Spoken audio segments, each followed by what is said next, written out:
বিজেপির লোকজন আছে, মুখ্যমন্ত্রী এটা নাকি বলেছিলেন, কিন্তু তার কানে এমন কথা গেছিল, সত্যটা কি মহারাজ? মহারাজ আপনাকে জিজ্ঞাসা করছি, স্বামী প্রদীপ্তানন্দ মহারাজ। আমি এই যে লক্ষ্যকণ্ঠে গীতা পাঠের আয়োজক যে কমিটি, সেই কমিটির আমি সভাপতি ছিলাম। আমরা এটা কোনো রাজনৈতিক দল এটা আহ্বান করেনি। প্রথমত আহ্বান করেছেন আমাদের সনাতন সংস্কৃতি সংসদ এবং ভারতবর্ষের বাংলার বুকে বিভিন্ন মঠ মন্দিরের সাধু সন্ন্যাসীরা আহ্বান জানিয়েছেন। আমরা রাজনৈতিক দলমত নির্বিশেষে, জাতি ধর্ম বর্ণ নির্বিশেষে আমরা সমস্ত মানুষকে আহ্বান জানিয়েছিলাম এই লক্ষ্যকণ্ঠে গীতা পাঠের আয়োজনে অংশগ্রহণ করার জন্য। এবং যারা কাজে ব্যস্ত, যারা নানা রকম চিন্তাভাবনা করেছেন তারা আসেননি, আর যারা এই সনাতন ধর্মের পন্থী তারা এসেছেন। এর সঙ্গে কোনো রাজনৈতিক সম্পর্ক নয়। প্রথমত মহারাজ, আমি একটু আপনার কাছে আসছি কয়েকটা বিষয় একটু পরিষ্কার করবার জন্য। আপনারা মুখ্যমন্ত্রীকে আহ্বান জানিয়েছিলেন মহারাজ, মুখ্যমন্ত্রী মমতা বন্দ্যোপাধ্যায়কে আহ্বান জানিয়েছিলেন। মুখ্যমন্ত্রী কোনো একটা কাজে বা অন্য কোনো কাজে ব্যস্ত থাকলে নাই আসতে পারেন। মুখ্যমন্ত্রী কি কোনো শুভেচ্ছা বার্তা পাঠালেন? না, শুভেচ্ছা বার্তা পাঠান। যেমন প্রধানমন্ত্রীকে আমরা আমন্ত্রণ জানিয়েছিলাম, তিনি আসতে পারেননি, কিন্তু শুভেচ্ছা বার্তা পাঠিয়েছেন।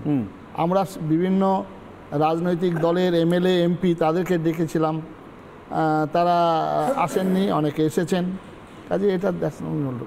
আচ্ছা মহারাজ, আমি কোনো রাজনৈতিক প্রশ্ন আপনাকে করবো না, কিন্তু আপনাকে এই প্রশ্নটা না করে পারছি না। গীতাকে কি আমি সম্পূর্ণ অরাজনৈতিক একটা গ্রন্থ হিসেবে দেখতে পাই? নিঃসন্দেহে গীতা হচ্ছেন শুধু ভারতবর্ষের নয়, বিশ্ব মনীষার শ্রেষ্ঠ নির্যাস গীতা।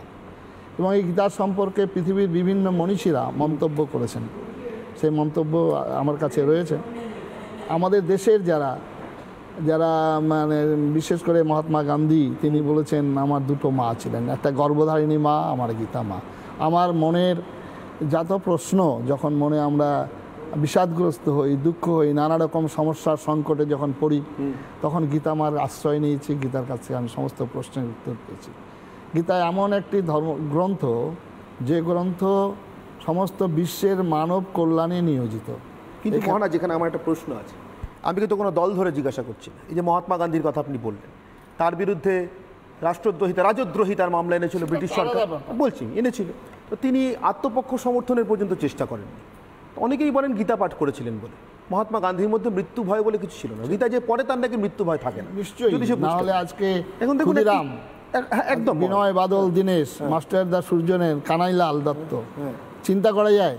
ক্ষুদিরাম ওই বয়সের ছেলে, তিনি বলছেন যে হাসি হাসি করবো ফাঁসি, দেখবে ভারতবাসী, একবার বিদায় দাও গো মা, ঘুরে আসি।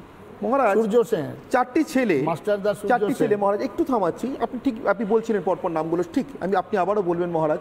একটু থামাচ্ছি আপনাকে একটা অন্য কারণে। দেখুন, ওইটা তো একটা সময়, আপনি যাদের কথা বলছেন, আজকের দিনে দেখুন কোনো রাজনীতি করে না। এরা সব সরকারি চাকরির পরীক্ষা দিয়েছিল, টিচারের চাকরি পেয়েও ছিল চাকরিগুলো, কিন্তু এদের চাকরিগুলো বিক্রি হয়ে গেছে টাকা খেয়ে। অন্তত 8,000 চাকরি যেমন বিক্রি হয়ে গেছে, সেটা এই রাজ্যের সরকার আদালতে হলফনামা দিয়ে পরশুদিন স্বীকার করেছে। এখন এদেরই মধ্যে কয়েকজন হাজরাতে বিক্ষোভ দেখাতে গিয়েছিল, তাদেরকে পটাপট ধরে মহিলা সমেত সব চালান করে দিয়েছে। তাদের মধ্যে কয়েকজন মহিলা যারা তারা ছাড়া পেয়েছে, 4 জন পায়নি, তাদেরকে দাগি ক্রিমিনালদের সঙ্গে অ্যাক্সেলে রেখেছিল। তাদের মধ্যে একটি ছেলে আজকে বেরিয়ে এসে বলেছে প্রাণ সংশয় ছিল, অপরাধীদের সঙ্গে রেখেছিল, কি ব্যাপার বুঝতে পারছি না। তারপরেই বলেছে গুলিও যদি চালিয়ে দেন চালিয়ে দিন, অসুবিধা নেই, কিন্তু হকের পাওনা চাইতে আবার আসবে। এই ছেলেটি গীতা পড়েছে কিনা আমি জানি না, কিন্তু গীতা যে পড়বে তার মধ্যে এই বোধ থাকতে পারে নিশ্চয়ই। তাতে যারা চোর ডাকাত তাদের কি সমস্যা থাকতে পারে মহারাজ? তাদের নিশ্চয়ই সমস্যা থাকবে। তার জন্যই তো কুরুক্ষেত্রের যুদ্ধ, তার জন্যই তো ভগবান কৃষ্ণের আবির্ভাব। এবং সেই ভগবান কৃষ্ণকে আমরা যে দৃষ্টিতে দেখি, তিনি শ্রেষ্ঠ রাজনীতিবিদ, তিনি শ্রেষ্ঠ যোদ্ধা, শ্রেষ্ঠ বৈজ্ঞানিক। ঋষি বঙ্কিমচন্দ্র তিনি হচ্ছেন শ্রেষ্ঠ মানব কৃষ্ণকে। এখন যে ভাবে দেখেন, দর্শন করেন, কেউ আর চোখে, কেউ চোখে দর্শন করেন। এইবার আমি নির্মলাবাবু কাছে, নির্মলাবাবু মহারাজের পক্ষে, স্বামী প্রদীপ্তানন্দ মহারাজের পক্ষে, উনি সন্ন্যাসী, গৈরিক বসনধারী, ওনার পক্ষে রাজনীতির কচকচিতে ঢোকা সম্ভব না। আমি ওনাকে কিছু সিচুয়েশনের কথা বললাম। উনি এখানে তো তৃণমূল, কংগ্রেস, বিজেপি এসব করতে আসেননি, আর ওনার কাছে কিছু সত্যের কথা জিজ্ঞাসা করলাম। আয়োজন কিভাবে হয়েছে, কে এসছেন, কে আসেননি, কে চিঠি